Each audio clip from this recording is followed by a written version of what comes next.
Yung ICC case, mga kababayan, na dinidinig, yun na mismo yung due process. Di ba? Ang gusto nila dito sa Pilipinas, ang due process, bakit binigay niyo yung due process sa mga victims ng AJK? Di ba hindi? Hindi ninyo. Walang due process during the time of Digong. Basta kill-kill-kilang, tukhang, AJK. Ngayon, kilala na ninyo, tama itong mga reactions, na sumisigaw kayo ng due process.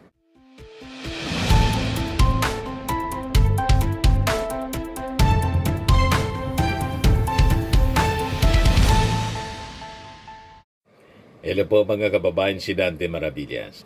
Yung Senado mga kababayan, yung mga Duterte senators, may pinasapong resolusyon seeking due process daw in ICC-related cases. Ito,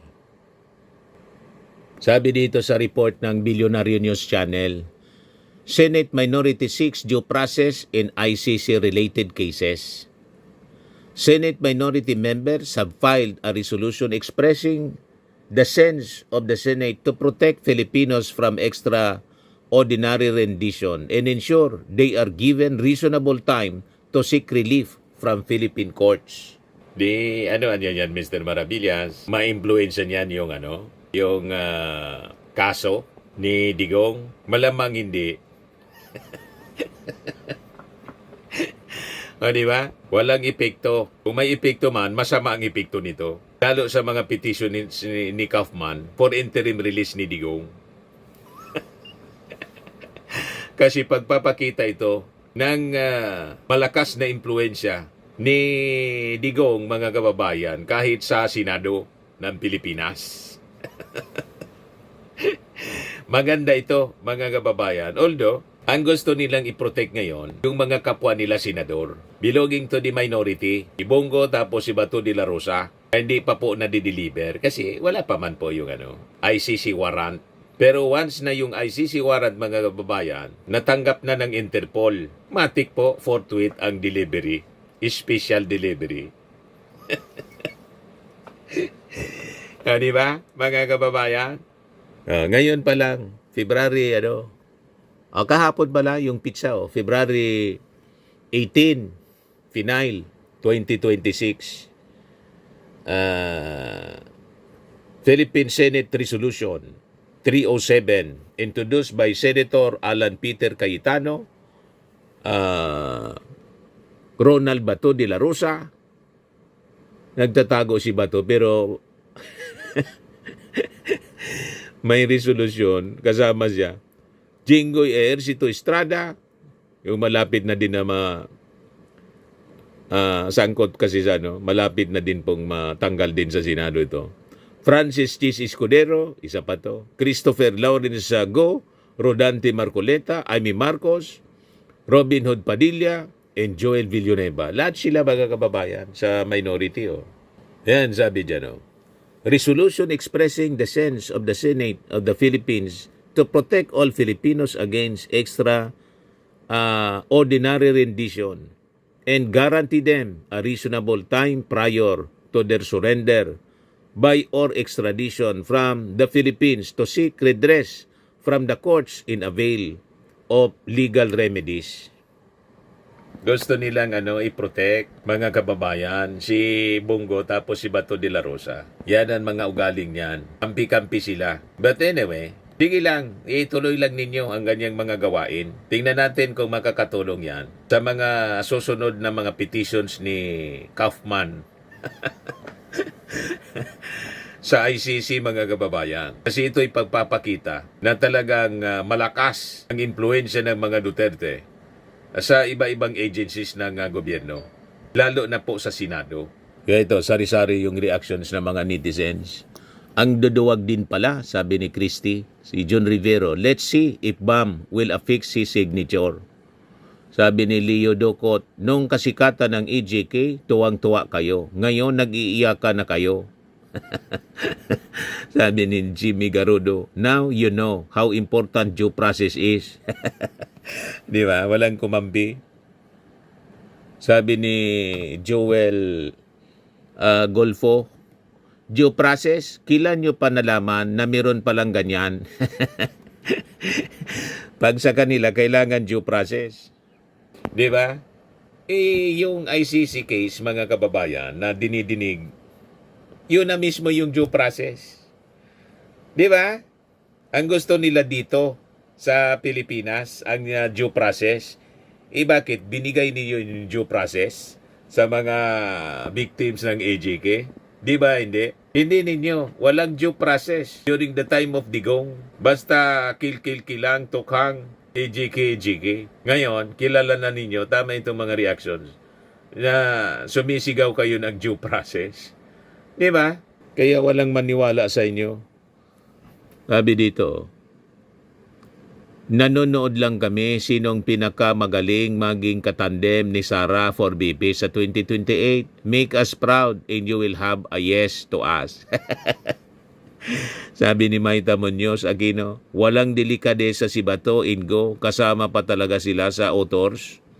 Pang sarili lang, mga kababayan. Florito Ngobok, introduce self-interest. Sabi ni Raymond Ginto, sayang lang oras nyo dyan. Merong RA dyan, may batas. Mga kababayan, yung sinabi mga kababayan ni Dean Mel Santa Maria, yan hindi na talaga kailangan dumaan ng local court implementation of ICC warrant. Sayang lang sa oras. Ayon nga sa Republic Act 9851, kung meron nang dumidinig sa isang international court, pwede nang ipaubaya ng Pilipinas. And that is an option ng ating gobyerno, sabi ni Dean Mel Santa Maria. Kaya itong mga sinasabi nila, talagang tama, pang sarili, mga kababayan. Sabi ni Chris B. De Los Santos, obviously self-serving ugok. Sabi ni Basil Raya, wasn't this the very reason why ICC intervened in our corrupt and fake judicial process in the first place? Long live the free world. Sabi ni Naruto, wow, due process, big word. Pero panahon ni Dutae, hindi nila alam yung katagang yan. Sabi ni John Sebastian, self-serving to protect themselves from crimes they commit. No, sabi ni Gab Jom, RJ Quirino, sino naman may pakanaan yan? Walang pumabor po sa mga netizens. O ngayon, ito yung update sa ICC tungkol doon sa statement ni Digong na hindi niya nire-recognize yung jurisdiction ng ICC.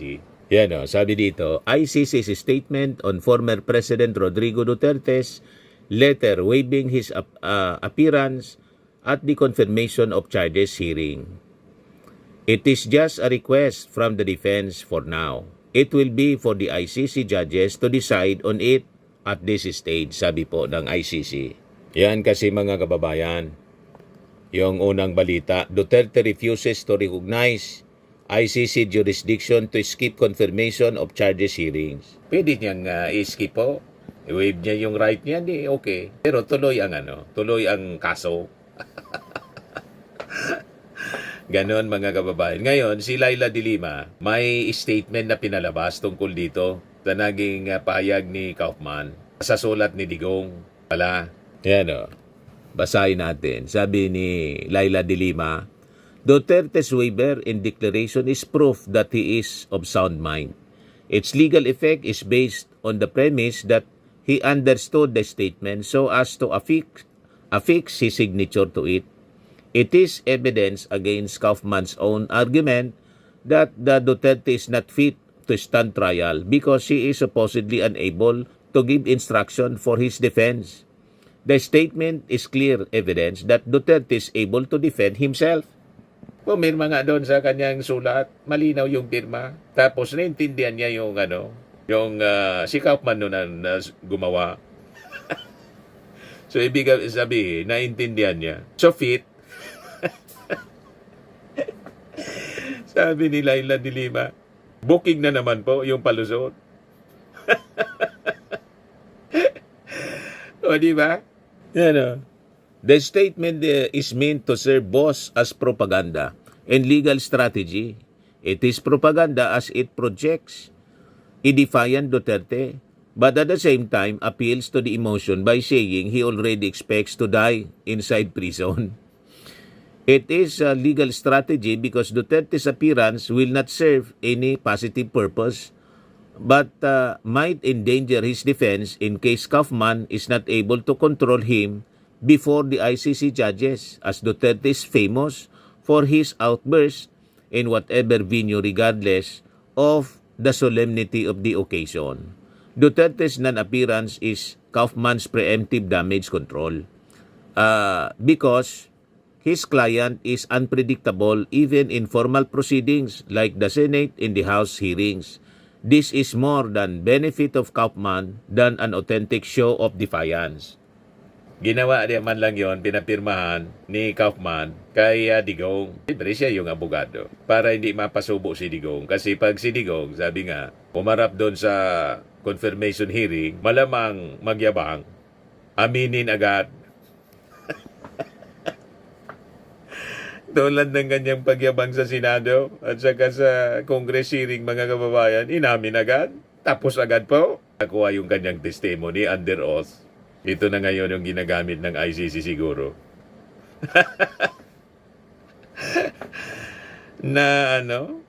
Nahulog sa patibong, mga kababayan, si Digong ng kayabangan niya sa Congress. Sabi ni Laila de Lima, the statement was obviously not prepared by Duterte. Duterte does not speak in such controlled manner.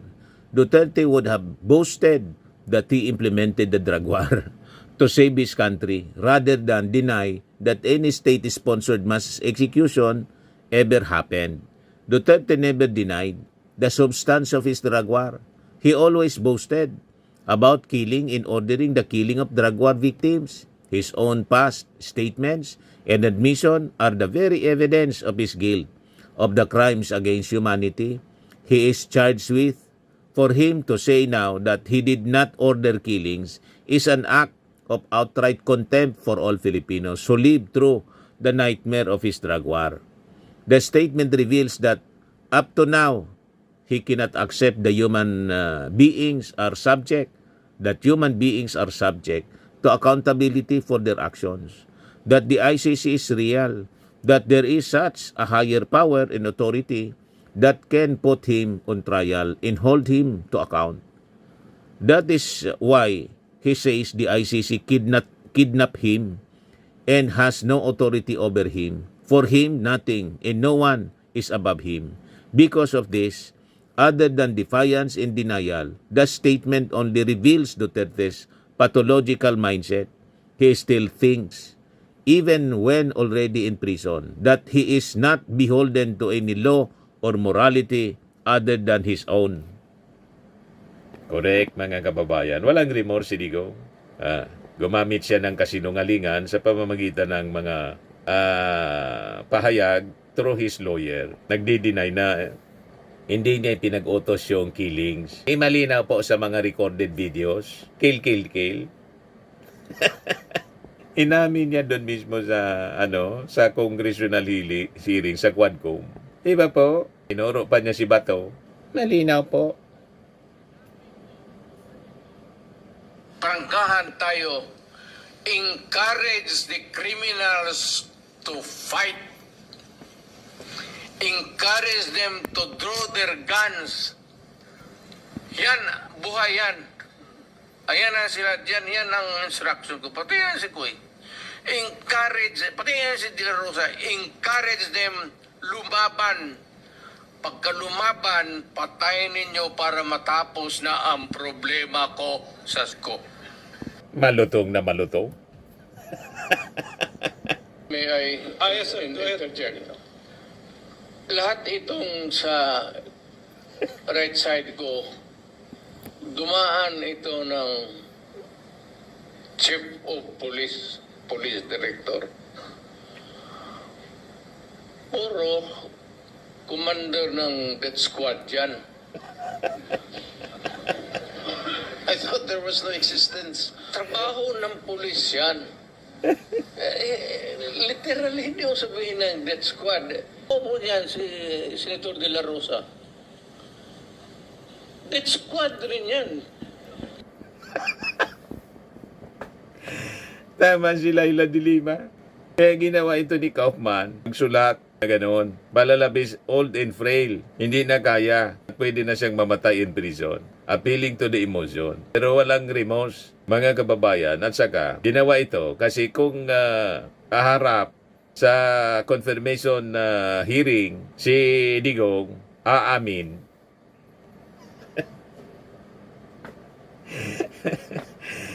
Pag umamin si Digong, di tapos na. Terminated na yung trial, conviction na kay Digong. Kasi umamin, di ba? Damay lahat, pati si Bato de la Rosa, si Bungo. Malamang pati si Sara. Di ba? Sinapangalanan si Sara. Nakalista daw, sabi ni Sara mismo. Kasama siya sa list. Maubos sila, mga kababayan. Kaya, ito yung strategy ni Kaufman. Ayaw niyang paharapin.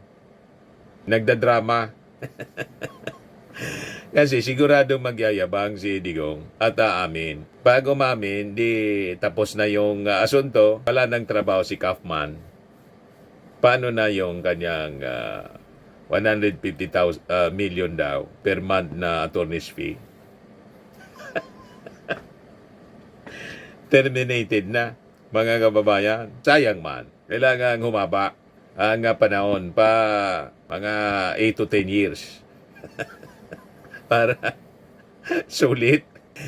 Di ba, mga kababayan? Ayan man lang po yung ating short video ngayon. Ako po si Dante Maravillas. Bye-bye po. God bless.